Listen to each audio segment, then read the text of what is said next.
I never go.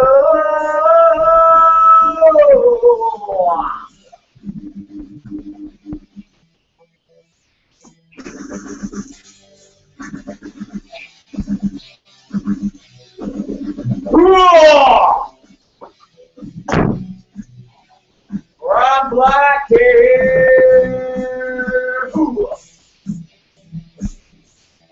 We are live, ladies and gentlemen. Bring this motherfucker down so we can talk to the wonderful fans here.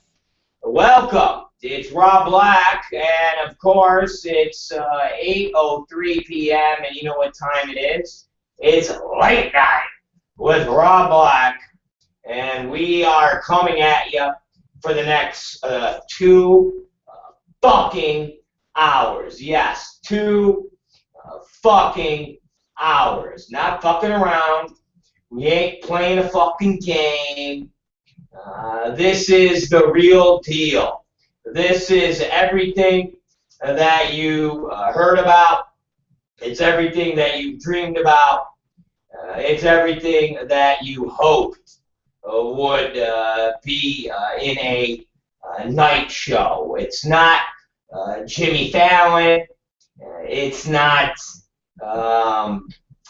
fucking Jimmy Kimmel. It's not.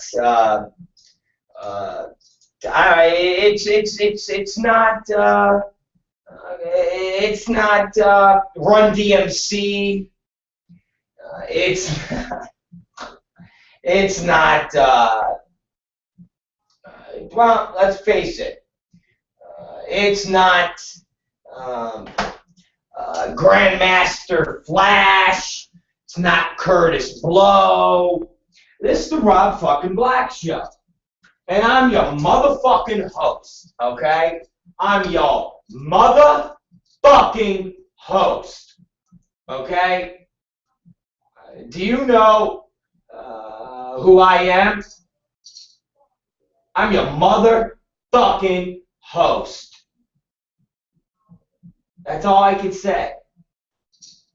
I'm your motherfucking host. That's what I am.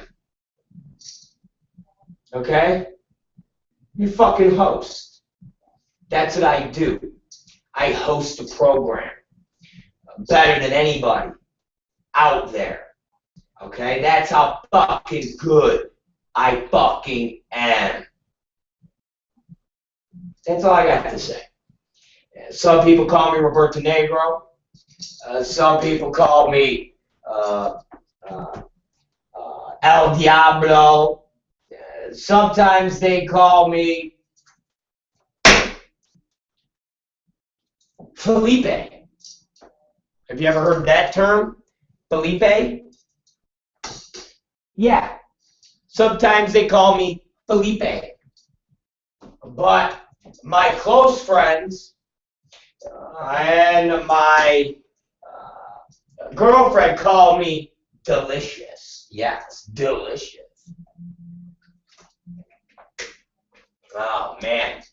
Thursday night, March 13th. What are we going to do tonight? I got a list that's as long as my fucking dick, which is fucking long, motherfuckers. Okay? It's a long-ass list for a long-ass dick. Now, we're going to wait and probably a minute or two, Tom Byron, or as we've collectively now referred to him as Floyd, he's going to put up the brand new story on Adult FYI. Daga! Yes, Tom Byron will be putting a brand new story on Adult FYI. Daga! And maybe we can invoke some response from that story, like we got a response out of Jules Jordan. And you want to know what's funny, you guys? Let me tell you something. And I don't want to bounce around too much because we've got a plethora, okay? A plethora of things. But let me explain. When Jules Jordan responded today by issuing a press release in the form of a sweet picture of him looking all dapper and hip and cool in a chair in, I would say, his lavish and palatious estate, and talking about his hottest new release, which is Ass Worship 15, and his groundbreaking special effects known as super slow motion, and of course the ever famous Amazon Jeff Bezos aerial drone that he got from the CEO himself. And of course, I can't forget talking about Cagney Lynn Carter, the 2010 Best New Starlet, for performing her highly anticipated first interracial DP with Morgan Freeman and Sidney Poitier. Now, when Jules Jordan busted out this press release a day after we posted a picture of him being a bald dwarf, and talked about how his little empire is crumbling, and asked the question not where's Waldo, but the question of where's your directors, he pumped out this press release today. And this press release got about, I don't know, a half hour's worth of pure comedy gold. I mean, this press release was like watching a Sarah Palin press conference. It was nothing but pure comic gold. Well, what we couldn't understand was why Jules perpetuated the comic gold, because now Tom Byron, when I got done talking about Jules Jordan today, he said it was one of the greatest bits he had ever heard in the past year. And I said, that's a bold statement. He said, oh, no, you don't understand. He goes, if that was in a live setting, in a studio audience, I would have gotten up and clapped at least 7 times. He goes, I've already have the article in my head. I already have it written, and I want to do it up tonight and have it posted tomorrow so it stays up all weekend. And I said, oh, that is brutal. And he said, yes, but I want to have it up all weekend. And I said, okay, well, you go and do that. So the comedy gold and our complete questioning of why Jules Jordan wouldn't just shut the fuck up, okay? You stupid motherfucker! And that is what Jules Jordan is. But he had to open his asshole up like he often does over at the North Hollywood bathhouse for more anal fist fucking by the good old boys at the Rob Black Show. So now we had about 45 minutes of a routine today on the dwarf himself, Jules Jordan, and now we will create an article that will highlight his cinematic expertise with super slow-mo and not to be outdone by the aerial drone. Yes. Which amounts to William H. standing on top of a fucking ladder holding a fucking Sony digital camera. Okay? So, ladies and gentlemen, look for this weekend for you to see one of the greatest articles. And tonight, when we get off the air, I know Tom Byron has encoded the bit from today. And that bit will go up on Adult FYI tonight. So all of you can enjoy the 30-minute video blog that is Jules Jordan and his super slow-mo and aerial drone innovations in adult. So for the life of us, we could not figure out, except for the fact that Jules Jordan really is as stupid as he looks. And if you look at the picture of him sitting all being tough, okay, almost like he's a, I don't even know what to describe it, a faggot, sitting there at a bathhouse waiting for about 7 or 8 cocks to suck on, and just distinguishing which one has the AIDS-riddled virus inside and who has the real low T-cell count. So when the AIDS jizz gets in Jules Jordan's mouth and asshole, he knows that it can beeline right for his bloodstream and get him into the Los Angeles porn buyers club as fast as humanly possible.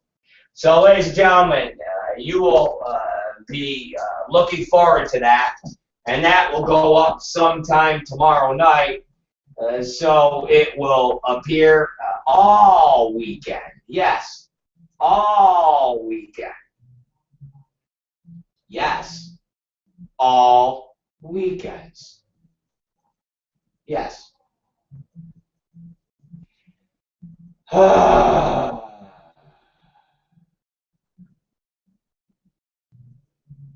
Ladies and gentlemen,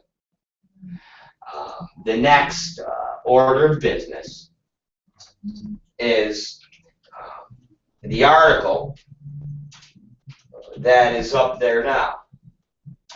And we want to make sure you all can enjoy that and read that, because it will not last for very much longer. Okay? And Cripple Dan has just informed me that he heard the Jules Jordan super slow-mo is quite unique. He didn't slow the video down. He just had the girls and guys move very, very slow and speak in low voices. And it's very erotic, he says. It's very erotic.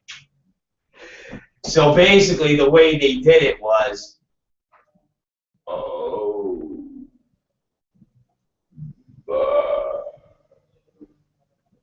I love. Yes, ladies and gentlemen, that is the Jules Jordan slooper. Slooper. It's the Jules Jordan slooper. Slow-mo.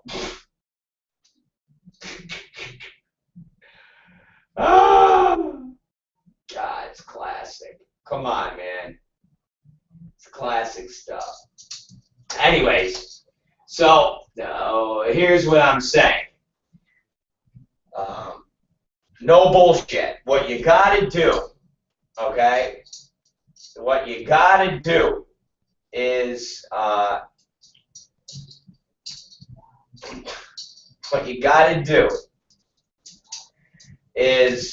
go to adultfyi.com, okay? You got to go to adultfyi.com. And when you go to adultfyi.com, and you take a look at the top story that's up there. And I never realized it, but Tom Byron somehow managed to find one of the most fucked up looking pictures of everybody's favorite loser, Paul Fishbein, that one could ever find. And for this to be online somewhere is pretty goddamn incredible, because he looks so jacked up on Quaaludes. I mean, he is so fucked up looking in this picture. It makes you 100% understand why his businesses have failed. It really does. It completely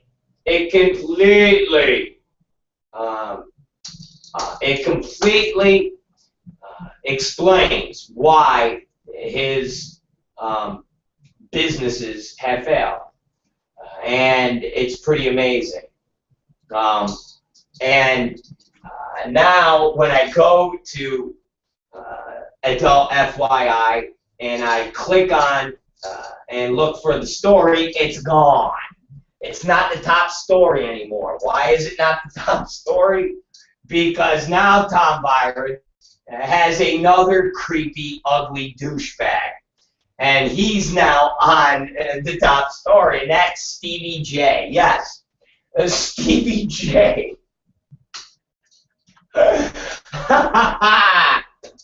And it's such a great headline. And it shows Steve Jabbers' ugly, disgusting, fucking nasty face. And it says, no word on the Malaysian Airlines jet, but Steve Jabbers' mystery has been solved. Sort of. And then the tagline is, no longer with ABN. Hold the phone and stop the horses. A mystery has been solved. When we ask questions, some of them get answered. Not all of them. Some still haven't been, like the questions we asked about Alex Gons working with hepatitis C for 3 years, and why my asshole blows off wicked gas, and why Mr. Marcus infecting talent with syphilis nobody wants to talk about. But we asked the question, where the fuck is Steve Jabbers? And we were informed that, yes, guess what? Stevie J, as the lovely ladies would refer to him as, Stevie J. Stevie J is no longer at ABN. Stevie J is somewhere, we think, sucking dick for fucking glory hole money at one of the Fair Villa bookstores. And you guys missed the Paul Fishbein headline, and now you just have the Stevie J headline. But nonetheless, it is a really good article. It's a really good piece. And the picture, he's just so ugly and troll-like. He really is. And I can't imagine this poor bastard ever getting a piece of pussy again, considering that he's lost all of his juice as somebody that would get pussy.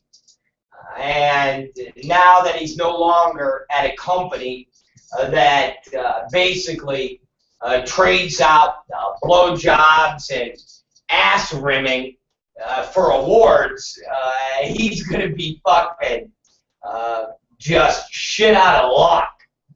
And again, it's like we got another picture where the person is just staring at me. It is. He's just staring at me. Jules Jordan on the ABN picture is fucking staring at me, just Motherfucker just staring at me. And now the Stevie J picture is just dead on staring at me. Just fucking looking at me. And he's got this fucking hat on. And it's too big. So he's wearing the hat, you know, where it's like a lid, you know, it's like the lid hat. It's like a high-end hat that was easily 50 or 60 bucks. And of course, it's big. That's how the hipster douchebags wear it. And he's got the hat on, and it's big.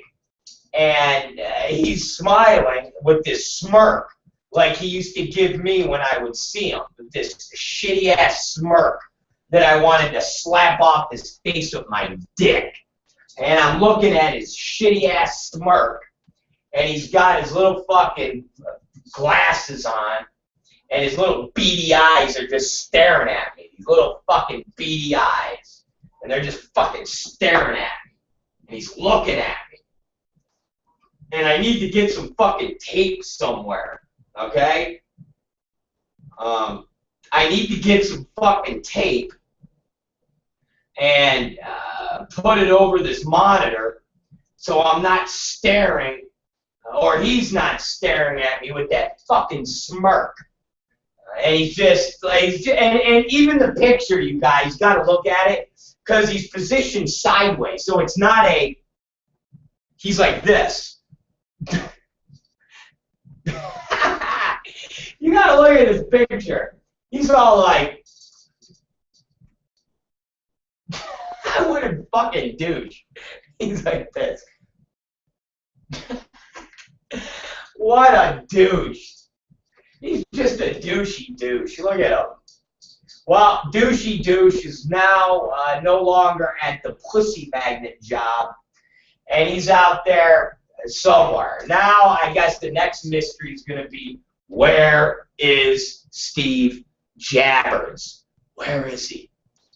All right, where the fuck is Steve Jabbers working at? We've kind of at least solved half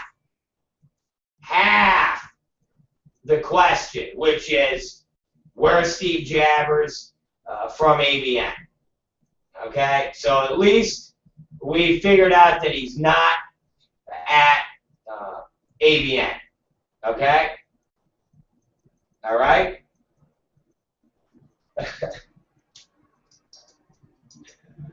Oh, man. God damn.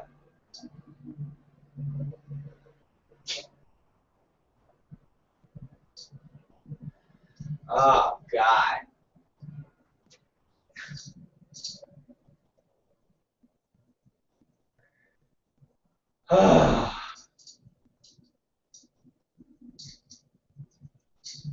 Man. He's staring at me. And I'm just looking at him. I'm just so disturbed. I'm literally, if you guys could see what I can see, and I'm just like, wow, why are you just staring at me, Stevie J? Well, anyways, guys, go to see Stevie J. And check out the article. It's hilarious. It really is hilarious. I'm not bullshitting. You guys are going to laugh your fucking asses off. And I promise you, the stories have been fucking priceless this fucking past week. And tomorrow, of course, will be our last day before the weekend. And they really could be... it could be out of control tomorrow. Seriously, it could be out of control tomorrow. So make sure you guys read the story tonight, because tomorrow, who knows? The show and the articles and everything about it could be so off the hook and so crazy that you don't even know what to do with yourselves, okay? So Take a look. Oh, man. It's going to be crazy. Oh, man. Anyways. Patrick sent me a whole bunch of stuff, and it's quite entertaining. And it's a picture of a whole bunch of technology things. And it says, if you want a better world, and it shows 1913, 1914, 1969, 2012, of all of these technological breakthroughs that we've done. And where we've advanced from. And then under it are 4 pictures of that same era of a guy on his knees praying in a church. And it says under that, you have to get up off your ass and make it better. That's great. It's great. That's a good one, Pat. And then Patrick threw out some questions about, he says it's off topic. And he said you should have Tom Byron do a show like once a week, like Katie, and talk about porn stuff. You know, talk about his life and things like that. And then said that Tom Byron should put together a book because he's a writer. And his life being in the adult industry. He's actually talked about that. He actually used to talk about getting together with a book writer, but now it's kind of moot since he is a writer and he can actually do that himself now. He actually used to talk about that before when he had this girlfriend that took all of his money, and they were going to go and talk to book writers, which is kind of stupid, considering that he writes. So suffice to say, Tom Byron will write that book. Not too sure if he can remember much of anything in the past 30 years aside from being Floyd, but one of these days he's going to eke that out. And quite possibly, we could get him to do a Q&A session once a week where he just talks, and you can call and write in and ask Tom Byron questions.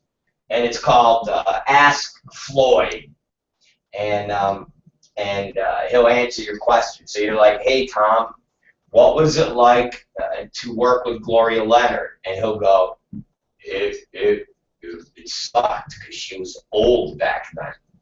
What was it like to work with Kay Parker? It sucked because she was old back then. What was it like to work with Ginger Lynn? Well, it was cool, but now she's fat and old and ugly, so it sucks for me to look at her now. Hey, Tom, what was it like to work with John Holmes? Sucked, because he was a miserable prick. Cool. When you were doing a DP with him, could you feel the AIDS running through your fucking, the cavities of the girls that you were fucking? No, I don't think he had AIDS then, but he definitely was close to getting it. Oh, man. So, we might start that soon. And now, Patrick asks this question. Maybe Tom was too young. Guess what, Patrick, you retard? Tom Byron's 52, you retard. He ain't too young. The era you're talking about is exactly the era that Tom Byron got into the business with. Haven't you been listening to this show, or you've been too busy praying to Jesus out there in fucking wherever the fuck you're living at, in Pennsylvania or something? Come on there, Patrick. You're letting us down now. You're supposed to be the super, super, super contributor, and you're bringing us down. But Patrick asked, I'm not sure when he got into porn, but I've always wondered a certain era of porn. The 83-ish era. Yes, that is when Tom Byron was basically around. When people just started talking about AIDS in the mainstream, and even in famous Eddie Murphy bit when he talked about being able to get AIDS by kissing. It told us what the mainstream public thought. You could get AIDS from kissing, drinking from a glass. When now no one knew how people were exactly getting it. My question, I'm fielding questions now. My question is, in that era of porn, was the death wish era, when no one knew you could get AIDS, but this early mid-'80s performer still did sex scenes. What was the mindset back then? What did performers say to each other? Was it just filled with people with a death wish, or just not giving a shit? That era is interesting to me because it's dark when you think about it. Outside of that, here's a picture for you guys to look at, and then I gave you the pray thing. Yes, Patrick, in a short capsule, in a very short capsule. Okay.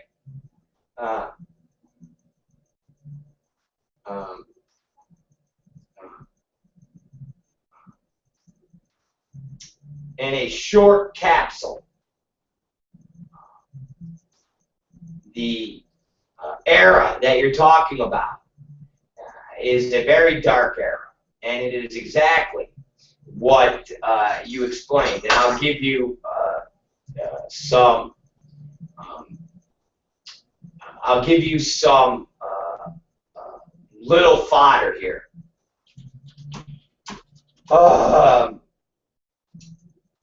There was a porn performer back then named Jerry Butler, who was kind of the mouth of the era of that time. And he was one of the actors that were preaching condoms and preaching the fact that AIDS was prevalent and people were getting it. And he was starting to get other actors to talk about this. And a lot of people on the sets basically labeled him a troublemaker and basically shit on him because back then it was something that you really didn't talk about because the AIDS was around, people weren't tested, and if you were tested, it was something that was done every fucking 6 months. And when you did go and get tested, as Tom Byron would say, you swore to God you were going to have AIDS when the doctor came out and gave you the test results. And it was just one of those times, and during the business, that people didn't really deal with the disease in the business. And it was something that, as Tom Byron would say, he must have fucked a ton of girls that were riddled with AIDS because it was so prevalent and because people weren't tested. And that was just the life that they went through. And they eventually started getting the testing procedures, and even then it was never anything really mandated. When I got into business, they didn't have anything but these 30-minute test places that were basically the ELISA test, and even then they weren't a mandate. So the whole testing procedures really didn't come aboard until the later 90s. So there was a huge stretch where You just basically fucked and hope for the best. That's it, Pat. You hoped and fucked, and as Tom Byer would say, it wasn't until the whole Magic Johnson having the AIDS that it hit home with him, and he went, holy fuck, man, this is some scary shit. But again, what are you going to do when you try and talk to people about safety and try to talk to people about the disease and talk to people about maybe wearing rubbers? You get ostracized, and you basically get told to shut the fuck up. And that is how the business was. That is it. It is clear and as simple as that. That is how the business was. And the funny thing is, Pat, the business hasn't really changed that much. I mean, it really hasn't. If you think about it, the business and people's attitudes now haven't really changed. It's a new generation, but the attitudes of disease hasn't changed. Matter of fact, when you get right down to it, people now, with the help of John Stagliano and the agents like Mark Spiegler and other porn performers, they all look at AIDS like it's no big deal. People like Sheena Shaw and all of these performers,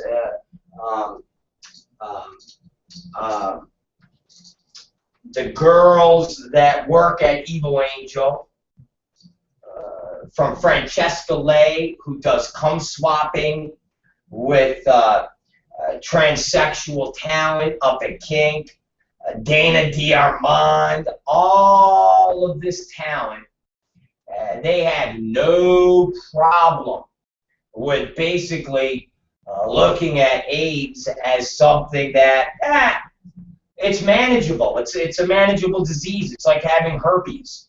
You just take some Valtrex and life goes on.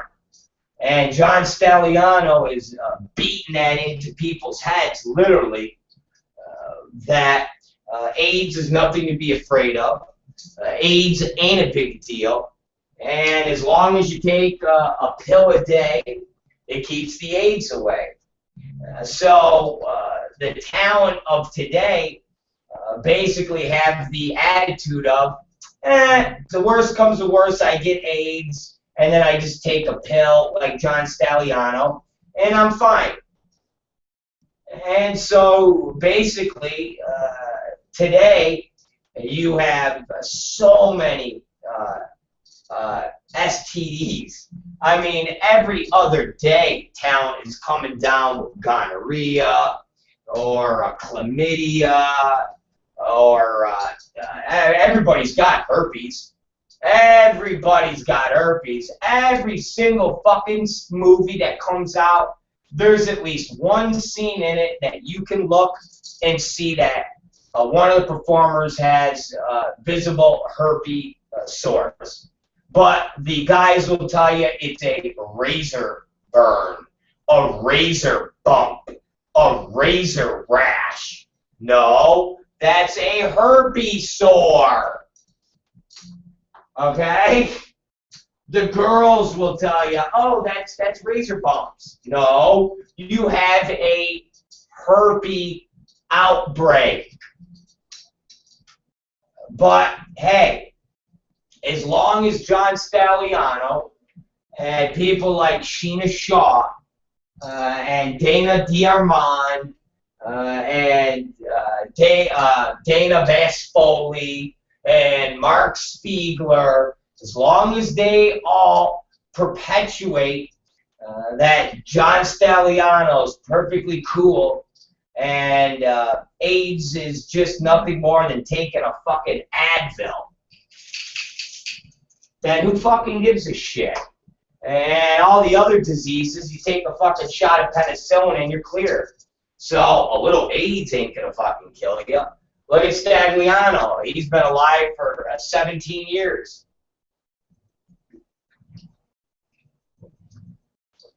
So, Pat, the attitude of the talent today is really similar to the attitude of the talent back in the 80s. You had some talent that were generally nervous, but then the other talent were basically like, hey, fuck it. Well, fuck it. And that's it. You had an era of highly coked up porn actresses and actors. The 80s was the era of coke, man. So you had tons of porn people high on blow, and they basically just did as much coke as they could, did their fuck scenes, and prayed they didn't get AIDS. Now you basically have all of that, but the people don't really care if they get AIDS. I'm telling you. If they did, you would see people that were more cautious. But when you have performers like Sheena Shaw, who actually have John Stagliano as their boyfriend, and he's HIV positive, and every time you engage in sexual activity with him, you're basically playing Russian roulette. Every time that you're engaged in any type of sexual activity with him, you're playing Russian roulette. That, to me, is weird shit. And that, to me, is a group of talent that has been fucking programmed, to believe AIDS is a manageable disease, and it's no different than having to take Valtrex and having the herpes. That's all. That's it. So, if that question that I just answered was too long, I'm sorry. I'm sorry. Okay?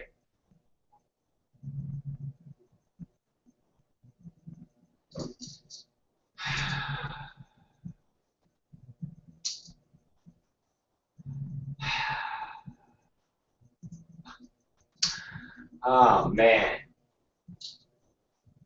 But, hey.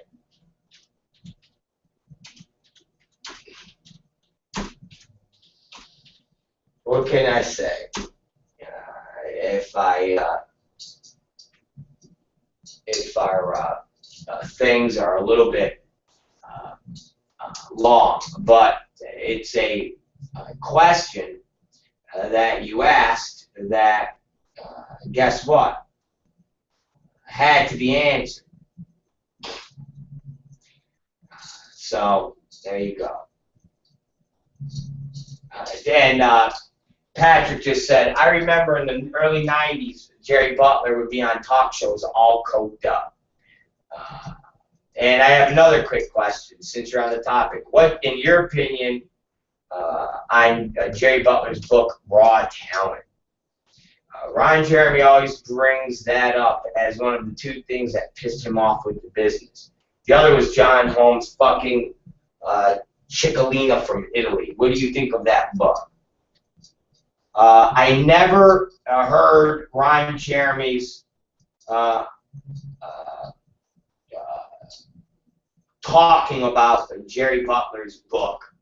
And I'm not, believe it or not, too familiar with Jerry Butler's book, Raw Talent. But the fact that John Holmes was fucking girls in Italy, overseas, and he knowingly had AIDS was fucked up.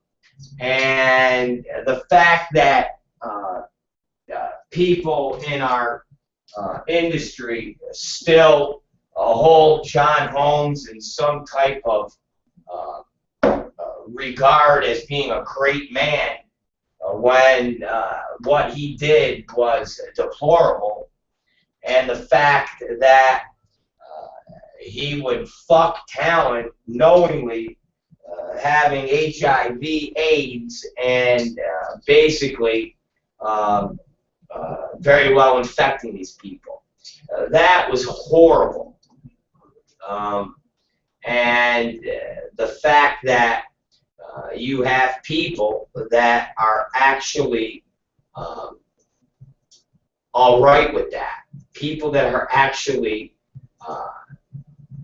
have no problem with the fact that John Holmes did that is pretty fucking disturbing. And John Holmes should be forever condemned for that act of which he performed and did. And everybody knows that to be true. It's not debatable. And he did it. It's a fact. So, it's pretty shitty. Anyway, yeah, baby. It's the Rob Black Show. Do those answer all your goddamn questions? Does it, you motherfucker? Jesus. Does it?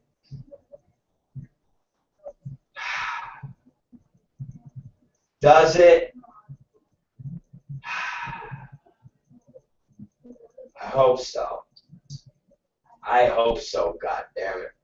Anyways, it's the Rob Black Show, and we are kicking ass, and we are forging through, and we're going to jump on some quality stories in a second, because we didn't finish what the main issue was, and that was adult FYI, and the fact that we have a goddamn story that's up about Steve Jabbers. And under that story is a headline that we had all day that had Paul Fishbein in it.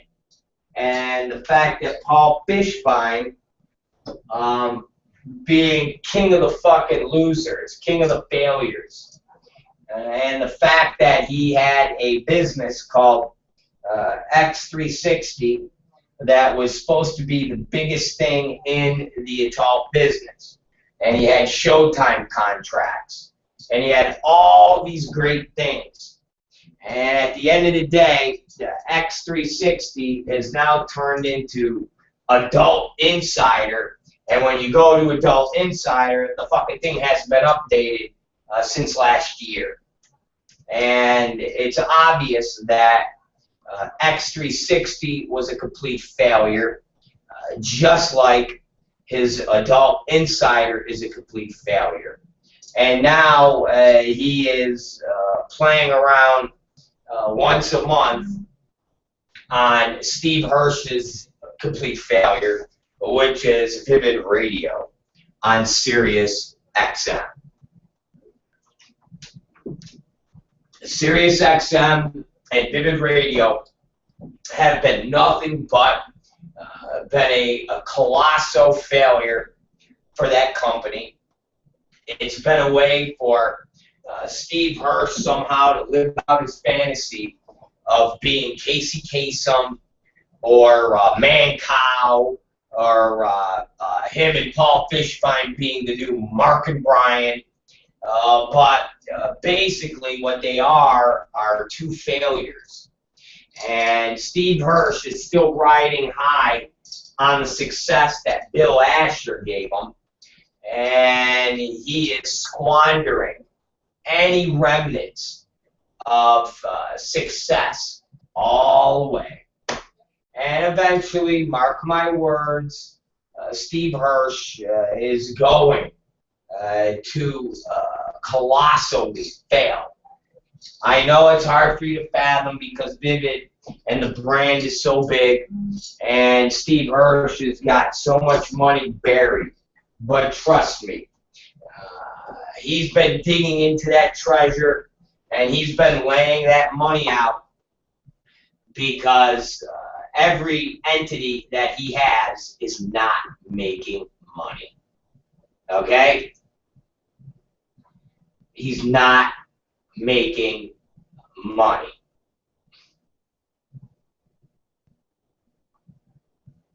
Okay? He's not making money.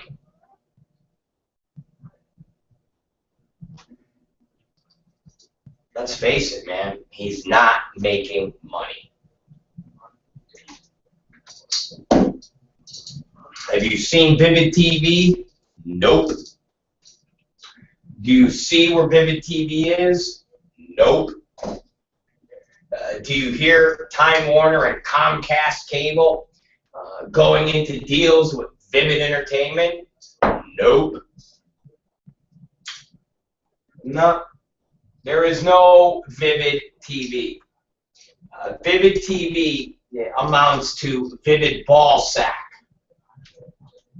Okay? If you can find me Vivid TV that is offered, okay? If you can find me Vivid TV that is offered by Time Warner and Comcast Cable, I will be there with you, okay? I will be there with you. But guess what? You ain't gonna find it. You ain't gonna find it. Sorry. You're not gonna find it.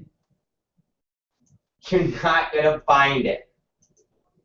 The most you're gonna find is it on some Dish Network or some other style DirecTV, something that at the end of the day, I've had pay-per-views for XPW on those now. Actually, I had pay-per-view on in-demand pay-per-view.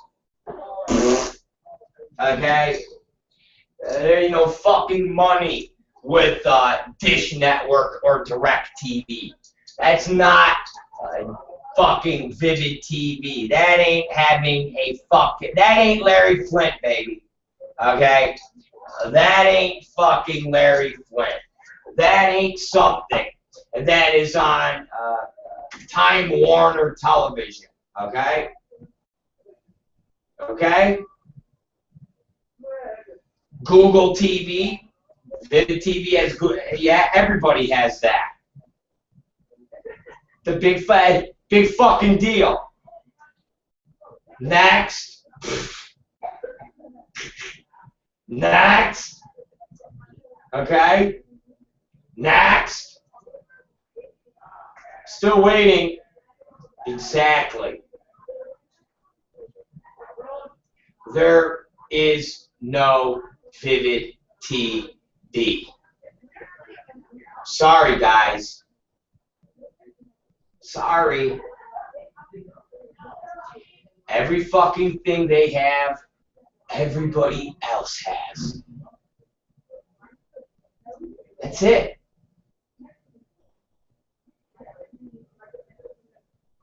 That's it. That's it.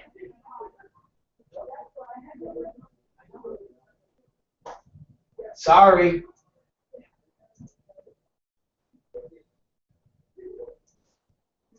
Sorry. Sorry to burst everybody's bubble. Okay? But there is no Vivid TV. There is no Time Warner. There is no Comcast. There's nothing. Nothing. Sorry. Sorry. Sorry, all the Vivid fans. Sorry, all the Steve Hirsch fans. Losers. What can I say?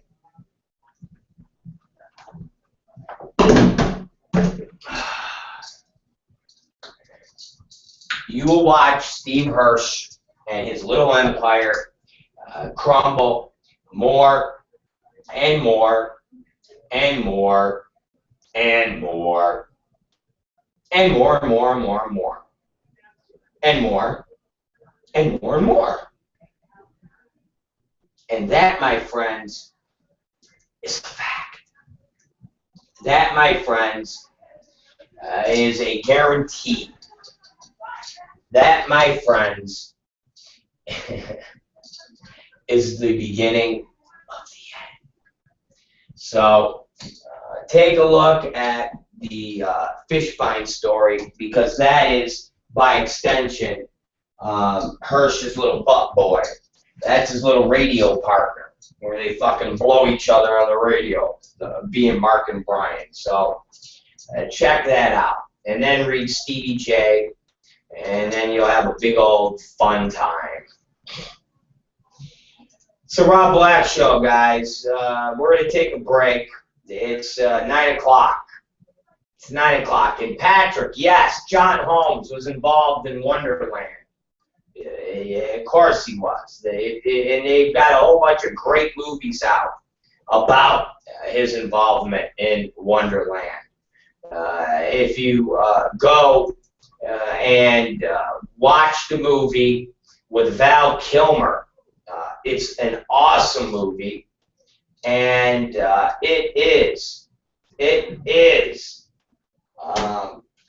pretty accurate, and a lot of people know, and people have said that John Holmes and his involvement in Wonderland is pretty dead on.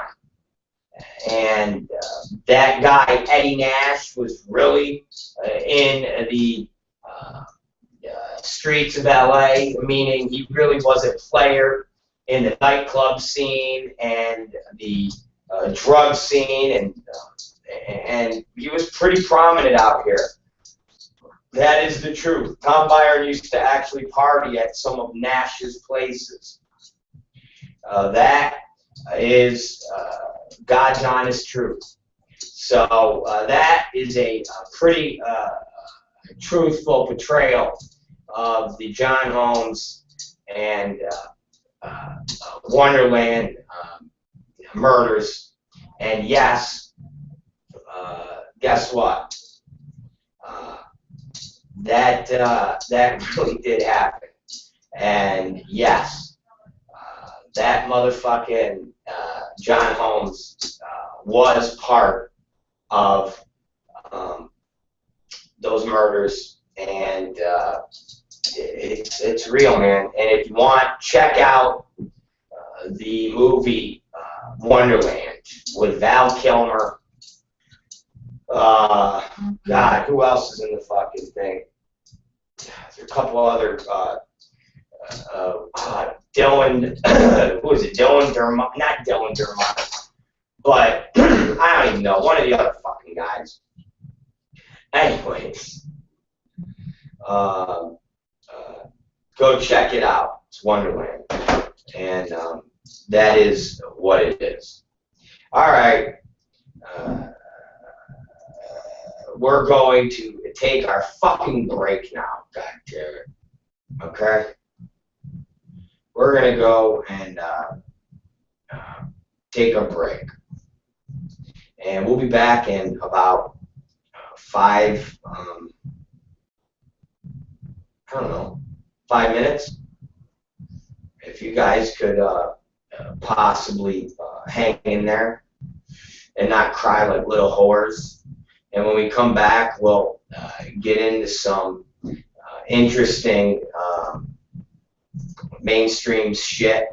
We'll see if they found that cocksucking airplane yet. We'll see if anybody found a fucking airplane. I love that fucking thing.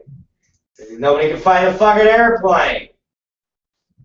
Where's the fucking airplane? The fucking airplane's gone. Jesus Christ. Well, when fucking when are you gonna find the airplane? Well, we don't know. We're gonna look for it.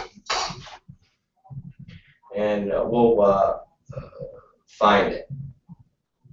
So we're going to take our break. And my girl said I'm not as joyful as usual on the show. I think I'm all right. I think I'm joyful. We're just talking about unjoyful stuff, you know. We're talking about jammers and fish buying and giving some statistical bullshit, talking about John Holmes and Wonderland. I mean, it is what it is. It's like, you know, what do you fucking... It's not like we can dance and sing about the fucking shit. I mean, I have danced and sung about AIDS and people dying, but it's like, the fuck. It was more me giving people statistical information about Wonderland and about Vivid TV and about you know, fish buying and stupid shit like that. So I'm good though, baby. I'm fine. I'm happy. I'm good. And when we come back from the and now Alexander goes, you've been a bit down tonight. Okay, guys. I didn't think I was a bit down. I'll get back up after this break. How's that? I'll get back up and we'll dance. We'll dance when we come back.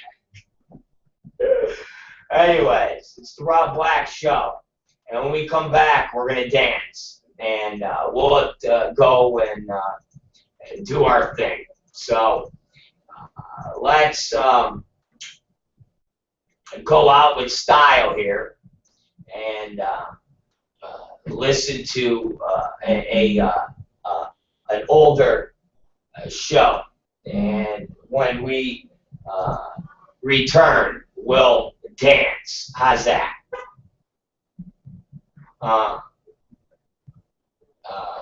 We'll dance and blah, blah, blah. All right. We're looking for something here. There we go. Here we go. We're gonna listen to a little thing about Michael Sam, and we'll be back in very shortly. How's that? Very shortly.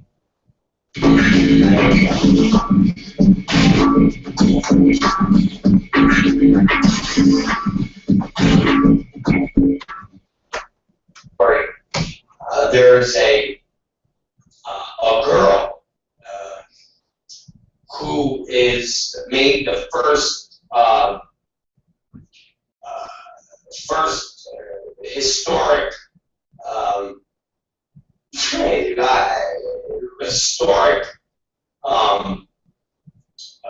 news by playing in this girl named Jennifer Welter makes history by playing a pro football game.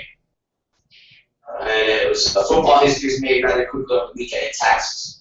And now, granted, it's indoor football, but nonetheless, still pretty fucking bold. During an indoor football league game between Texas Revolution and North Texas Crunch, 36-year-old Jennifer Welter got 3 carries, making her first woman to play a non-kicking position in the pro football league. Welter, who has started at linebacker for a decade for the Dallas Diamonds of the Women's Football Alliance, got her first carry midway through the third quarter. She took a handoff from 2 yards out of the end zone and scrambled around the left tackle. The 5'2", 130-pound Welter was met by 6'4", 245-pound defensive lineman Cedric Harvey for a 1-yard loss. Somehow, Welter was unfazed by the hit. I said, "Is that all you got?" Welter asked Harvey. I didn't want them to think I was intimidated. The Revolution beat Crunch 54-30. Welter gained immense respect from Welter's team and her opponents. I have been impressed with her grit and her desire, Revolution coach Williams said. And even in some cases in the beginning, I thought even delusional thoughts that she had about being able to play the game. But as I watched her, I'm impressed with how she comes to work every day. After the game, Welter said her effort wasn't necessarily meant to demonstrate that women can play with men, but to show that women are just as passionate about the sport and deserve a larger stage to showcase their talents. I'm an athlete, I'm competitive, told for the win. But the bigger thing for me is obviously for little girls to see they can do everything that boys can do. So that was the big news of the day, and it's kind of cool. Again, I'm not, I'm not, I'm not Mr. Women can do everything guys can do. And you've heard my spiel on the whole Danica Patrick thing, but it's still cool to watch girls in this position, and I'm watching the video now, and it's pretty entertaining. She's a tiny little thing, a fucking tiny little thing, but hey, God bless, man. It's kind of cool. What do you got? I got Nate's number. How did you get that from? He's on Facebook right now. Oh, what did he say? But he's at work. He's going to be off in about an hour, but maybe you can call him tonight. Okay. Alright. But he's probably working. I don't know. Alright. But there's the number. I just happened to get lucky. Yeah, just Alright. Wow. Alright, guys. I'm back coming through. Coming through in a pinch. Anyways, back to the woman playing football. Anyways, it's cool. If you guys want, go to yahoo.com, go to the sports, and you can watch her get just blasted. But again, it's still kind of cool. I don't know. I mean, literally, she just fucking level. She's 130 pounds, for Christ's sakes. She'd be better off playing wide receiver. But anyways, Yahoo Sports, the post game. Go there, and you will thoroughly enjoy it. It's interesting, and you will dig it. So, anyways, it's the Rob Black Show, and we are live, and we're coming to you, and we're going to jump into what we would say porn. Are we going to jump in a little pornography and talk about the gays events and what's going on? And see if there's anything going on. If there's nothing going on, then we'll jump back to some current events. But I wanted to just kind of hit on those two things, or one thing, whatever the fuck I talked about, because I seen it this morning. I didn't watch the video because it just kind of came through my my little news wire thing that I have, and I wanted to share it with you all and tell you where to go so we can all do the thing. And Bob Costas returned to the Olympic podium. Okay? He returned to the Olympic podium. Remember, the guy had the stink eye. He had the fucking pink eye, stink eye. And so he is back. And he's healed. And it was fucking hilarious to see him with all the loads in his face. The fact that he came back from being hammered, and now he's good again. So there's my three big stories of his skin guy coming back, the girl playing football, which is cool, and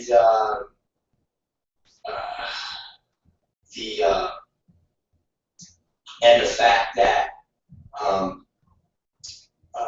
Costas will be back, and I don't know if you guys have heard about this. There is Jesus Christ. There is a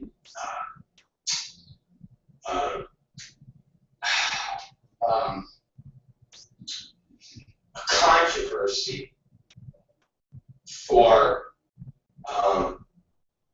I don't know if it's necessarily a controversy, but Ray Rice was arrested Saturday morning after an argument with his fiancée, Charlie Kiziko. Ray was general manager of Aussie News, so blah, blah, blah. And when I say controversy, this is the type of things that a lot of people that say makes the whole issue of is the NFL ready for a gay player with that Sam kid? And you've had people saying, well, how can this be such an issue in a sport where beating the shit out of your girlfriend or beating the shit out of your wife or being arrested for drug charges, drunk driving, and all of these issues seem to be completely fine with being a pro athlete. And there's been some sports commentators and different newspaper writers that have commented on this issue, being that in the world of NFL, dating back to Michael Irvin and cocaine charges, to Ray Lewis being at parties that erupted into gun violence and actually being on the stand for being involved with murders. And you all remember that. To Plexico Burris shooting himself with a gun and coming back to play football. All of these issues that have happened with different football players throughout history is pretty amazing. I mean, if you guys remember, Ray Lewis literally sat in a jail cell and was possibly on murder charges. Now, that regardless of beating the case or clearing the case or any of the other things could happen from Carolina Panthers wideout. Remember Ray Crew when he was awaiting trial for killing his pregnant girlfriend, to the New York Jets tackle Jumbo Elliott, where he was on charge that he assaulted a man and conducted himself in a disorderly way in Long Beach. The list goes on and on of players that have been in trouble and that have either come back and played football or got fired from football. But All right, we're back, ladies. Still was involved with. We're back. Enough fucking Sam. Who gives a fuck? We are here and kicking ass. And I'm not doing Q&A questions anymore, Pat. You jerk off. You little prick. No more Q&A. Jesus, once in a while. But goddamn, man. Normally you guys hit with funny things during the show. You don't sit there and go, hi, why is the sky green? Well, because there's men on it eating cheese. Okay, guys, then we start talking. Rob, one more question. Why is the sky blue? I don't know, because it's not green anymore. Okay. Now we talk about the show. Another question. Rob, and get the fuck out of here, Pat. That's why you don't listen to me. That's why in the morning I don't do my fucking emails. That's why in the morning, you fucking jerk-offs, I don't check my fucking emails. Because I knew one of these days I'd run in to one of you retards hitting me with questions. Why, get the fuck out of here with your fucking questions. Pat, you're banished now. Seriously, you're officially banished from the fucking program. You brought the goddamn Rob Black show to a fucking screeching halt, you prick. Man. Anyways. See? Katie just said, and Patrick, I was wondering why Patrick was asking the random questions. Exactly. Thank you, Catherine. See? Even Catherine's like, why? Why the fuck is Patrick asking random questions? It's like Q&A with Pat. That's the fucking show. That's what our segment's going to be called. Man.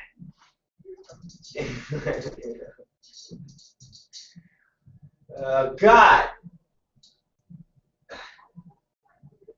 Oh, whoa, wait a minute. Now Patrick might actually... Oh, yeah, hey, Pat, we already seen that. You fucking retard. That we already seen that. Patrick sent us a Paul Fishbein a tape where I don't think anybody's seen this. It's Paul Fishbein leaving a personal message for Frank Kretzky. And then at the end, he fucking busts my balls. And I've seen this, Pat. Hold on.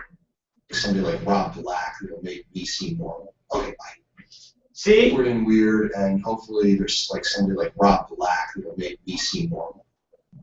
Happy birthday again. This is awkward and weird, and hopefully there's like somebody like Rob Black that'll make me seem normal. Okay, bye. What a fucking retard. What a... There you go. That's great, Pat. I'll give you a fraction. A fraction. A fraction. See, look, now you got Crippled Dan. Why do hot dogs come in packs of 10, but buns only come in packs of 8? I don't fucking know! See that, Pat?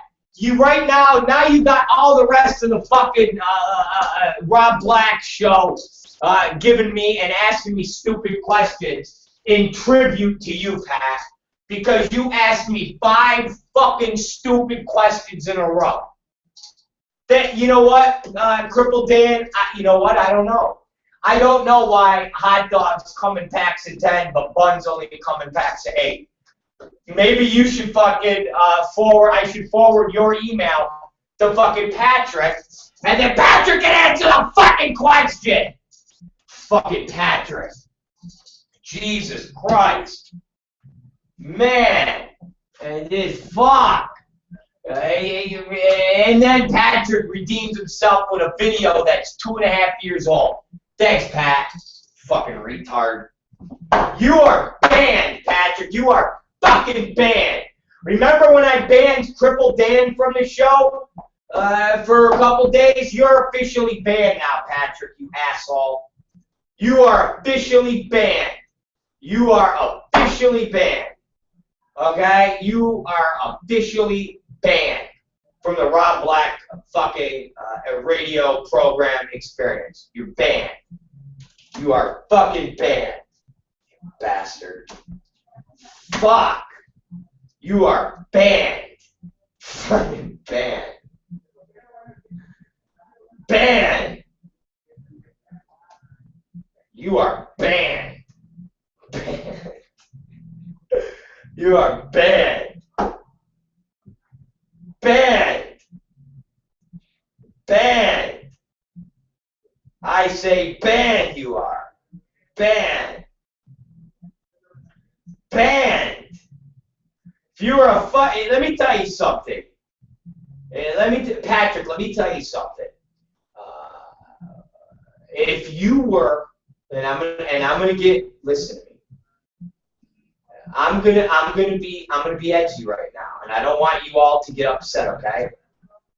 I don't want you guys to get upset, but I'm gonna be edgy right now, okay? Seriously, I'm gonna be edgy. Patrick, right now, if this was World War II and you're a Jew and I was a Nazi, if I was the angel of death, okay, if I was Joseph Mengele, right now I would be preparing my doctor table to do experiments on you. I know I'm edgy right now. I'm fucking edgy, but that's how I feel right now because you brought the Rob Black show to a grinding halt on that last segment before we went to commercial break. So that's how I feel right now. I am Joseph Mengele, and you are a Jew who wants a fucking cracker because you're hungry and you haven't eaten for 6 days. And I'm getting ready to put you on the operating table and give you surgery with no anesthesia. That's what I'm getting ready to do, Patrick. That's how much you've upset me and took our show and just fucking... Patrick, what you did to the show is what that guy, okay, what that drunk guy should have done last night instead of plowing into all those people at that concert in Texas. Okay? Patrick, no. Okay? We motherfucking Patrick, I'm telling you, I am Joseph Mengele. You are this fucking 128-pound Jew. Okay? And me and my assistants are getting ready to fucking cut out your fucking eyeballs while you're on the table going, all I wanted was a cracker. What are you doing? And fucking gonna take out your fucking eyeballs, you motherfucker. Okay? That's how I'm feeling right now. Okay? That's how I'm feeling. I'm fucking oh shit! He's got the balls to email! He's got the balls to email us, ladies and gentlemen! Patrick has just emailed us. I banned him from the show and told him that I am Joseph Mengele, the angel of death. He's a little Jew that I'm operating on with no anesthesia. And you know what he does? He gets his emaciated arm out of the stirrup, gets to the laptop, because of course they had a laptop back in Nazi Germany, and he got the Wi-Fi address. How? I don't know. I know I wouldn't have given it to him. Maybe my assistant gave him the fucking Wi-Fi address. Regardless, they gave him the Wi-Fi address, and the cocksucker emailed me. That's what he did. That's what he did. And now I'm going to click on it, just because I have to. I wanted you, it was off topic. I didn't have to read them. It was off topic. He's still going. He's still going. Now he's sending me video.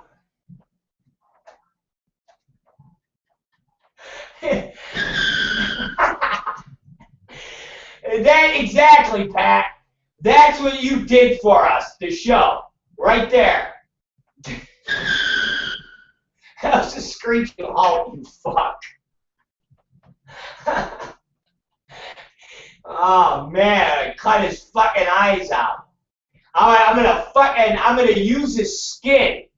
Alright, I'm gonna use his skin as my fucking Joseph Mengele fucking jacket. But they're gonna be like, excuse me, Dr. Mengele, what do you have? I'm gonna say it's a Patrick jacket. And they're gonna go, what is that? And I'm gonna say, well, he interrupted my fucking show! Fuck! Anyways, let's get to some current events. Fucking Patrick. Man. Fuck. Here's one porn current event. Who the fuck is Aiden Starr? And she just joined Evil Angel as the director roster. Who the fuck is Aiden Starr? Who the fuck is Aiden Starr? But according to Evil Angel, had HIV in charge. You've heard of that, haven't you? You've all heard the term head nigger in charge. Well, Evil Angel's got a term called head HIV in charge. And according to head HIV in charge, John Stagliano, okay, she's smart, tough, and sexual in ways I rarely dare to think about. She knows her way around a camera, pussy, and asshole as well as anyone. I was working with her on Evil Angel Radio, and I just wondered out loud to her why she wasn't directing. She told me she was, and has a movie she was about to give me. Here it is. The movie Pussy Whipped releases April 16th via DVD and VOD. Starr says her Evil Angel directing debut sprang from the idea that if a girl loved you enough, she would do anything in bed that you wanted her to. This movie is about pushing the limits and popular conception of girl sex and femme domination. Metal eggs are laid. Tentacle strap-ons are brandished. Dominatrix frightened submissiveness with their prolapsed assholes. And so on. Ooh, that sounds real.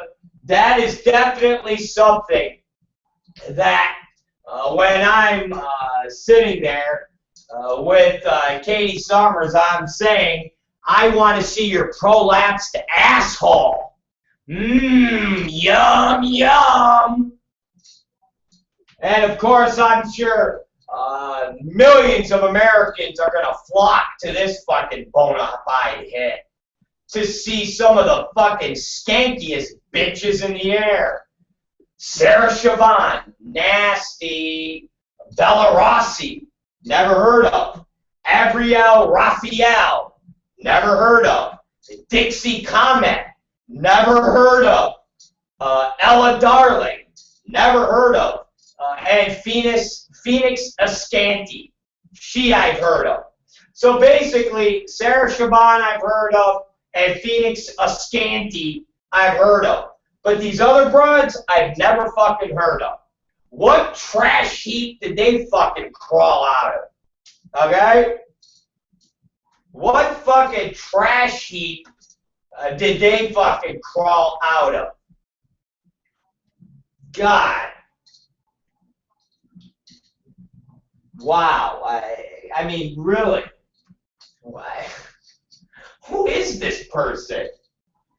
Seriously. Listen to this. Originally from New York, Starr has been having sex on camera for about 7 years and directing for the last 2. Never heard of you, retard. She's appeared in hundreds of scenes. Oh, really? What scenes? Estimate she's directed 50 or so. For who? And notes several pornographers who've influenced her.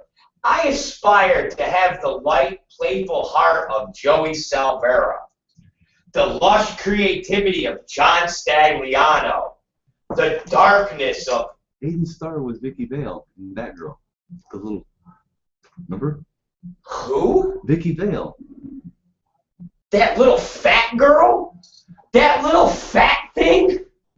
Are you serious? That's who Aiden Starr is. It's a Spiegler girl. Yeah. Gee, go figure. A Spiegler girl.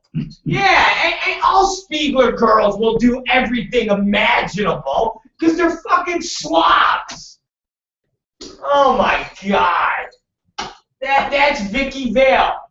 Fucking little fat ass. I got a picture of her sitting on a fucking couch eating an In-N-Out burger with her fat belly hanging out. Fucking Aiden Starr. Get the fuck out of here. The fucking Spiegler troll. Guys, don't you guys see a pattern that the only girls that will do nasty shit with Evil Angel and John Stagliano are Spiegler girls? Don't you see this fucking pattern? Seriously, don't you guys see this pattern? And everybody that are Evil Angel Stagliano supporters that don't like Rob Black get money from John Stagliano to keep their fucking mouths shut about his fucking atrocities over there. Gee, go figure. Sarah Siobhan is in the fucking movie. She's a Spiegler girl. They're all Dana Bass Foley, Spiegler girl. Every girl that basically will let John Stagliano stick his fucking HIV-riddled hands and dick all up inside him are all Spiegler girls. Because they're all so fucking broke, and Mark Spiegler's so fucking broke that he needs to get his little 15 and 20% off his pussy because he's a fucking scumbag lowlife pimp. Then he fucking sends his girls off to work and get fucking violated and basically have them put a loaded gun to their fucking heads. And the list goes on. Every fucking girl that is involved in a John Stagliano feature were all Spiegler girls. From Brooklyn Lee on down. Spiegler girls. Because only a Spiegler girl can be convinced. Oh, don't worry, baby. You go and make that money so you can bring it back home to me. Go ahead, baby. Fucking, what a fucking low-life piece of shit these people are. What a bunch of fucking animals, man. A bunch of fucking animals. Just a bunch of fucking slobs, man. Unbelievable. Just fucking slobs. So there you go. I aspire to have the light and playful heart of Joey Salvera, the lush creativity of John Stagliano, and the darkness of David Aaron Clark, and the overt perversions of Jamie Gillis. Unbelievable. It's just, what a fucking real, like, this fucking girl's not even old enough to know who the fuck Jamie did. The over, who do you know? Oh, God. Just such manufactured bullshit. Seriously. Bullshit. And I love it. Evil Angel Radio. There is no Evil Angel Radio, okay? You assholes sit there and you're on a thing called Vivid Radio, which Steve Hirsch leases from Sirius Satellite because they threw Manwin out. And they have a section that they call Evil Angel Radio. It's not Evil Angel Radio. It's a fucking bullshit time slot that is on Vivid Radio. It ain't nothing. There's no owner. There's nothing. Evil Angel Radio. Get the...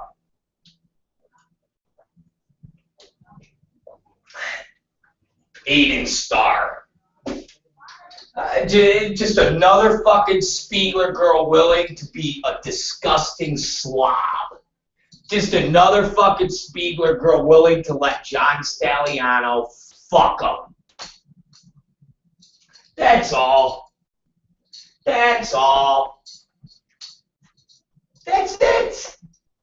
That is it. Or shit, and I think Sarah Siobhan, isn't she the one that does privates with Richard Nanula, but claims they're not privates while the camera is on in a bathroom, while she's telling Mark Spiegler on the phone, I don't know, the director's not here. And he's telling her to wait another hour, and nothing seems fishy about that. Isn't that the same girl? Yeah, exactly. Another Spiegler slob. That's all. Another Spiegler fucking slob. That is it. That is it. Another Spiegler slob willing to let John Stagliano basically put their lives at risk and at danger. Wow. There you go. There you go. There you go. And that's a fact, ladies and gentlemen. This ain't no accusations. When you're sitting there and giving up your body sexually to John Stagliano, who's HIV positive AIDS, and he's sticking dildos in your asshole, and he's sticking fucking metal speculums in your asshole, and he's opening up your asshole and sticking his bare hand in your asshole. That, ladies and gentlemen, is giving your life up to John Stagliano. And if Mark Spiegler is your agent, that means he is breaking and violating the rules, the bylaws of what his contract or his license says by the state of California, which states he is not supposed to put anybody that he is the talent agent of in harm's way. And as the agent of girls like Chanel Preston, Brooklyn Lee, and so forth and so on, when these girls go to John Stagliano's house and perform in sexual situational scenes with a man who's HIV positive with AIDS, and he's taking metal speculums that a doctor, a gynecologist, would use on you while he wore rubber gloves. And that doctor has a medical license to use these medical instruments. All right? Mark Spiegler sends his talent to John Stagliano, who's HIV positive AIDS, to perform in sexual situations with medical devices, with no license, no rubber gloves, no safety nothing. That, my friends, if you read any of the paperwork for what a agent has to get as far as a bonded and licensed agent, Mark Spiegler is breaking the law. That's a fact. And Mark Spiegler, if I'm lying, you should sue me, fuckstick. You should sue me, tough guy. You should fucking sue me. But you can't because it's not a lie. If you're a licensed and bonded agent and you're sending your talent to work with an HIV positive performer, and that HIV positive performer is sticking metal speculums in girls' assholes, which are your talent, that, my friends, is a violation of the license that you have. Take a look at the rules, fuckstick. Take a look at the fucking rules, you fuck. Spiegler, let me tell you, I'd love to fucking slap your fat ass, motherfucker. I would slap your fucking face. I wish you would show up to my fucking office so I could slap your fucking face, you punk. You're a bitch. You're a fucking punk. And every one of your little friends are punks. You get it, you fucking troll? You're a bitch. punk. I fuck you, motherfucker. Fucking what a bunch of low-life pieces of shit. You know what? I'm gonna just start running fucking ads on our site that talk about the girls that Mark Spiegler represents as being just low-life pieces of shit who basically put their lives in danger and put their fellow performers' lives in danger every day when they go and work for Evil Angel and John Stagliano. And that's basically what they do. Have you ever seen Francesca Lay do cum swapping with transsexuals at Kink? I have. It's all over Kink website. Go take a look at that, you fuck sticks. If that's not practicing risky behavior, I don't know what is. Have you ever seen a John Stagliano stretch class where he's sticking metal speculums in girls' assholes that are Mark Spiegler girls? If that's not risky behavior, I don't know what is. You realize that a metal speculum is a medical instrument that John Stagliano could easily cut his finger on, which in turn transfer blood into a girl's rectum. You all get that, don't you? This isn't me lying. Go take a look at Stretch Class with Chanel Preston, and you will see John Stagliano using metal speculums, sticking them in Chanel Preston's anus and vagina, and then sticking his hand inside the open orifices. If John Stagliano accidentally slipped, cut his hand on the speculum and dripped blood into her orifices, I would probably pretty well be convinced that she would have AIDS. And don't forget, if she doesn't have to test for another 2 weeks because her HIV test isn't expired, think of all the talent she'll get to work with and infect in between that time she gets a new test. Pretty good, huh? It's a pretty good safety measures in our business, isn't it? Perpetrated by John Stagliano and his troll bitch, Mark Spiegler, huh? Yo. Yo. Oh, yeah. Yeah. Yeah. So, way to go, Eden Star. Way to go, baby. Okay? Way to go, girl. You have now graduated to the top of the garbage heap. God bless you. God bless all Spiegler talent. You know what? We should take a look at good old Spiegler talent and let's see what fucking beasts and fucking just risky behavior girls are around. Hold on. This ought to be good. Because you know there's a ton of them. Let's take a look. Let's take a look. We haven't checked this out in a while. Let's see here. Oh, well, Lily LeBeau. Of course, Lily LeBeau. Remember, that's somebody that was girlfriends with Danny Wilde. Danny Wilde, who mysteriously retired from the business because his dick didn't work anymore, but still does cam shows. Yeah. Don't know what you would do on a cam if your dick don't work. I'm not real sure, but hey, Lily LeBeau, man. Woo! Yeah, that's real fucking safe.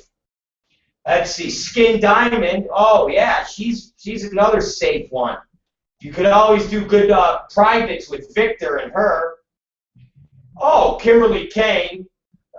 She'll do good old Dom sessions with you privately to the open public, and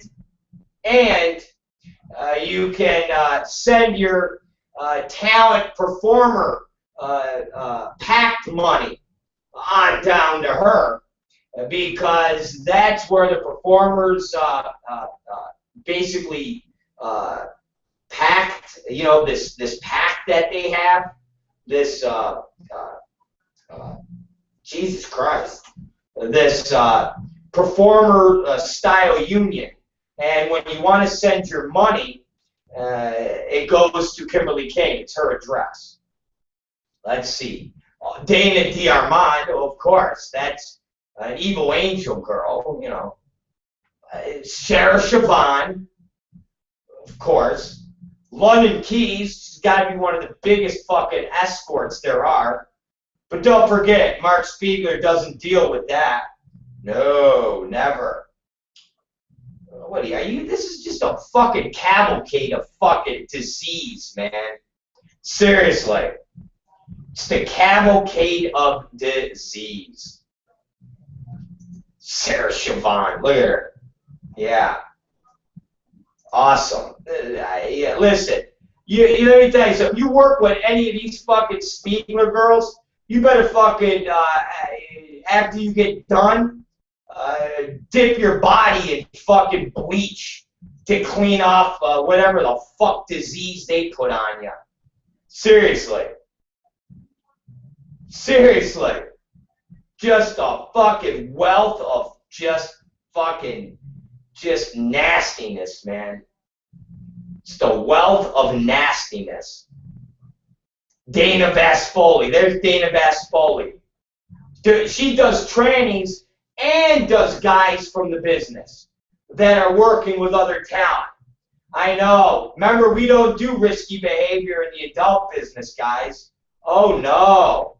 None of the mainstream girls do risky behavior. Nope. Except if you're a Spiegler girl. Yeah. Unbelievable. Unbelievable. Unbelievable. I love how Mark Spiegler says if they're not an escort agency. Well, I don't know. London Keys is the biggest hooker in the world. Or if they're just not an escort agency with Mark Spiegler.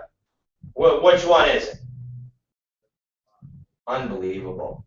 Well, go ahead, guys. If you want to get some funky disease, or you want to fucking just put your life at risk, go on over to Spiegler Girls. They'll make sure that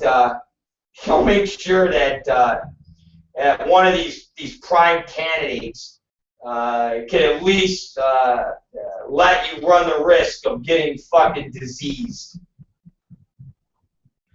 Tell them that you want Lily LeBeau right after she gets done fucking Danny Wilde. All right. Tell them you want London Keys right after she gets done doing about 5 privates. Tell them that you want Skin Diamond right after she gets done getting the shit beat out of her doing a private with Victor. Yeah, come on. Tell her you want Dana Vasfoli right after she gets done fucking a tranny. Yeah. All really safe practicing girls. Unbelievable. Just fucking gross. Well, there you go. Good old fucking Speeds. Good old Speeds. Good old Speeds. Seriously. Good old Speegies. Go on down. Get on to the other side. Yeah. Good old Speeds. Fucking nasty shit, man. Nasty shit. Just nasty shit. Fucking nasty ass shit. Unbelievable. Well, hey, that is the business. That is exactly what the business is about. And as long as you're fucking paid by people like Stagliano, as long as you're fucking paid and you're, you know, as long as you're paid by Stagliano, as long as you can keep making that money, and as long as you can feed every goddamn habit that you have, rather it's eating food or just being a disgusting, wretched beast, go on down, baby. Go on down and go work for Mark Spiegler and John Stagliano. It's just unbelievable. Like I've said time and time again, this business doesn't give a fuck. They don't fucking care. Really don't, man. Really don't. They really don't fucking care about what happens to the talent, what happens to anything. Nobody does. They don't care. And it's weird. It's weird that this business can literally maneuver and operate and not give a fuck what happens to the talent. It is. It's amazing. It's amazing. It's fucking amazing. But hey, go for it, man. And all you girls, if you really wanna fucking pimp your pussies out, go on down to Mark Spiegler, and he too can get you a job over at Evil Angel. Unbelievable. It's like, now I know. I get it now. Now I know. Thank Tom Byron for fucking giving me that info. I totally did not realize that that's who Aiden Starr was. I did not know that, but now I know that. So that's great. And God bless. I just hope Aiden is a little bit safer with her body. And I would hope that she doesn't put any of the other talent at risk, like every other girl that works with John Stagliano and Evil Angel on a regular basis. So, yeah, God bless, man. God bless. Anyway, see, now you guys got us off track. You fuckers. You guys got us off track. Thanks, assholes. We were talking about world events, and then you fuckers got us off track on the Aiden Starr. Thanks. Thanks, assholes. They find that fucking airplane yet? Jesus.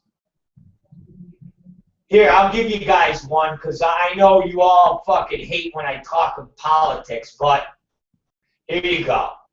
Here, how about this? The 2016 Iowa caucuses are still more than 22 months away, but according to a Quinnipiac University poll released yesterday, Hillary Clinton leads among all possible presidential candidates by double digits. In the potential presidential matchups, the former Secretary of State and First Lady would defeat Rand Paul 49% to 39%. Former Florida Governor Jeb Bush 51% to 37%, and Texas Senator Ted Cruz 51% to 35%, the poll found. Nearly half of Iowa voters said they would favor Clinton over scandal-plagued New Jersey Governor Chris Christie in a theoretical general election. In December, the same poll had Christie 45%, leading Clinton 40%. Clinton is also the only candidate who a majority of Iowans believe would make a good president. Her apparent cushion in Iowa is some rare good news for Democrats reeling from President Barack Obama's dismal approval rating. The poll found that most Iowans, like the rest of the country, disapprove of the job the president is doing. Obama's approval rating in Iowa is 39%, in line with his national approval rating of 41%. And 33% of Americans say their vote in the upcoming midterm elections will be a signal to the opposition to the president rather than a signal to the support. And nearly half of voters polled say they will be less likely to vote for a candidate who supports the administration, while about a quarter say they will be more likely to vote for a pro-Obama candidate. So there. So everybody likes Hillary, but they're displeased with Obama. All right. Well, I guess they liked fucking Bush. I guess he did a great job. Fucking dummies. Anyways, here's a new story. U.S. reports rare case of woman-to-woman HIV transmission. Yeah, baby. It must have been a possible Aiden Starr movie for Evil Angel. Hear all that? All you only girl. The next time you're working for a John Staliano girl Aiden Starr movie, remember this. U.S. reports rare case of woman-to-woman HIV transmission. A rare case of suspected HIV transmission from woman to another woman was reported Thursday by U.S. health authorities. The 46-year-old woman likely acquired AIDS while in a monogamous relationship with an HIV-positive female partner in Texas. The woman, whose name was not released, had engaged in heterosexual relationships in the past, but not in the 10 years prior to her HIV infection.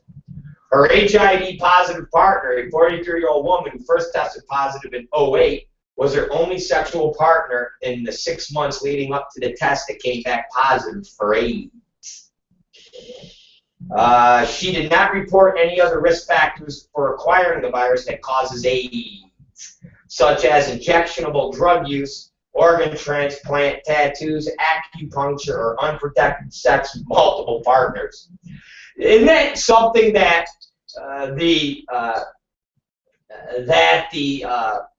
Center for Disease Control and Prevention lists all of these things that everybody in the porn industry does, with the exception of acupuncture? So, injection drug use, people in porn do it. Organ transplant, okay, I'm sorry, you gotta be dead for that. Tattoos, yes. And unprotected sex with multiple partners, yes. The strain of HIV with which she was infected was a 98% genetic match to her partners, said the CDC in its weekly report. Authorities first learned of the case in August 2012 from the Houston Department of Health. The couple said that they had not received any counseling about safe sex practices and reported that they routinely had sex without barrier methods. They described their sexual contact as at times rough to the point of inducing bleeding in either woman. They also reported having unprotected sexual contact during the menses of either partner. That's their periods. The partner, who was infected since 2008, has been prescribed antiviral drugs in 2009, but stopped taking them in November 2010, and was lost to follow up in January of 2011. The CDC warned that although such cases are rare, female-to-female transmission is possible because HIV can be found in vaginal fluid and menstrual blood. Really? Unbelievable. People with HIV should be under the care of a doctor and take their prescribed medicine to keep their viral load down and reduce the risk of infecting a partner. Very few cases of this kind have been documented, and confirmation has been difficult because of other risk factors. Almost always are present or cannot be ruled out. One survey of 960,000 female blood donors found 144 who tested positive for HIV/AIDS and were therefore blocked from donating. Of 106 of those women who agreed to interviews, none described female-to-female sexual contact as their only risk factor. The CDC also described one case of a woman in the Philippines who tested positive for HIV and said she had sex only with women and did not inject drugs, though no source of infection could be confirmed. One other case is known of a 20-year-old woman who has been diagnosed with HIV after a 2-year monogamous relationship with a female partner who was HIV positive. While both women had the same drug-resistant HIV mutations, no tests were done to identify their HIV strains of genetic match. So there you go, guys. And that's something, again, you know, every time we read stories about AIDS and HIV and things like this, when the articles are talking about it, they literally, okay, they literally sound completely different than anybody in our business, as if the adult business people are fucking experts. You know what our business, the people are experts at?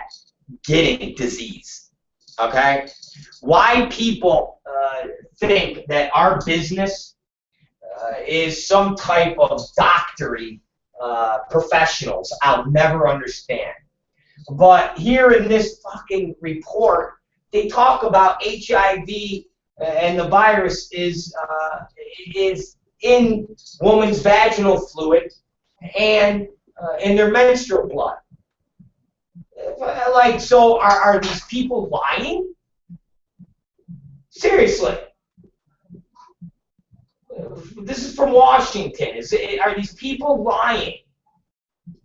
U.S. health authorities, are they lying? Seriously. Are they lying? That's what I'm telling you.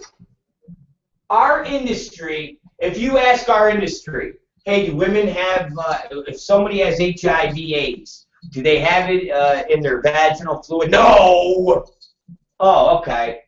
Well, I just read a fucking story here from the U.S. health authorities from Washington. Wow, they don't know what they're talking about. Nina Hartley said, oh, fuck, Nina Hartley said, my bad.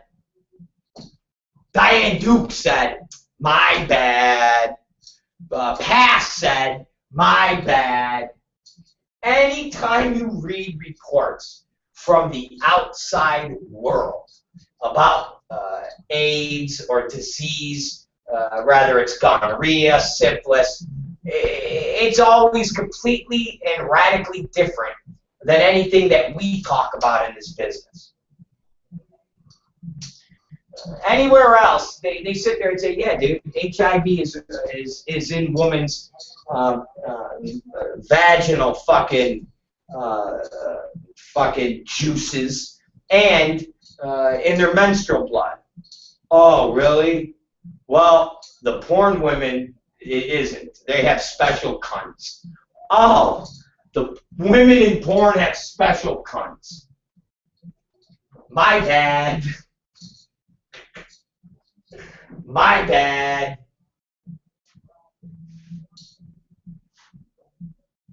My bad. The women in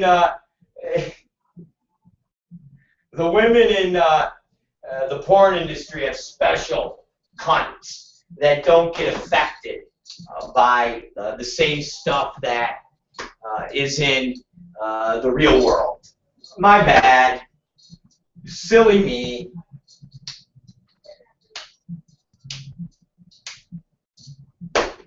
My bad. What a goof. My bad. Seriously, you guys.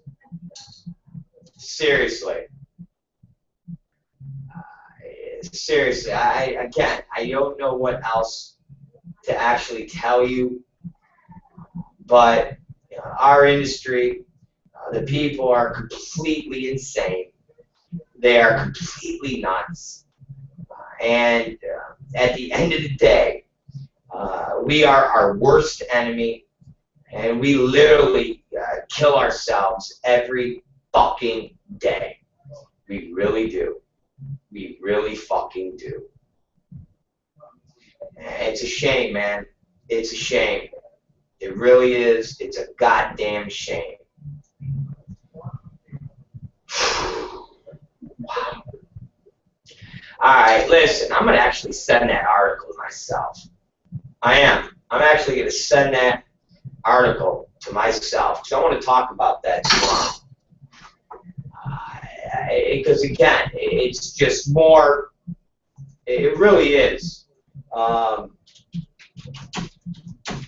It really is something that you guys really got to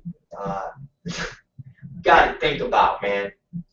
When you are just so hell-bent on trying to disprove anything that's rational and makes sense in this world, and you try to dispel this type of information.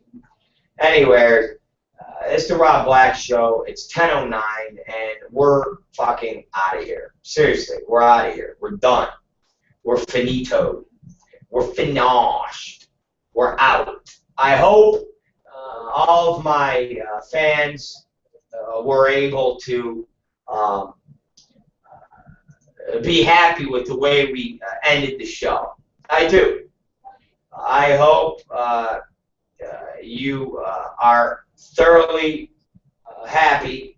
I hope you all will admit that we started the show strong. We did. We started the show strong. And then Patrick brought us to a screeching halt. And then we took our halftime break. And I think we fucking came back fucking firing 4, 5, 6 touchdowns. Am I wrong or am I right? Can I get the fucking, can I get the ball out? Can I do a Heisman pose?